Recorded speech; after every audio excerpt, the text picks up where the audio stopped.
കട്ടപ്പനയിൽ നടുറോഡിൽ ഓട്ടോ ഡ്രൈവറെ മർദ്ദിച്ച സംഭവത്തിൽ 3 പേർ അറസ്റ്റിൽ.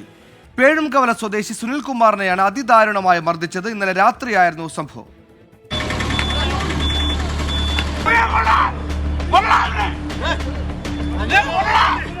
ഇന്നലെ രാത്രിയിൽ കട്ടപ്പന ഇരട്ടിയാർ റോഡിലാണ് സംഭവം.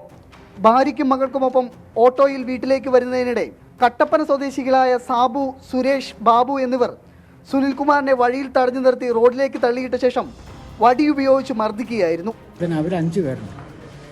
അവിടുന്ന് ഇറങ്ങി ഉടനെ ഒരുത്തം വന്നതിൻ്റെ കൊങ്ങാക്കി പിടിച്ചു, വലിച്ച് താഴെ ഇട്ടു.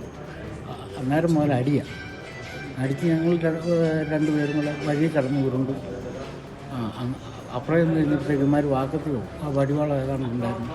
മർദ്ദനം തടയാൻ ശ്രമിച്ച ആളുകളെയും അക്രമി സംഘം വിരട്ടി ഓടിച്ചു.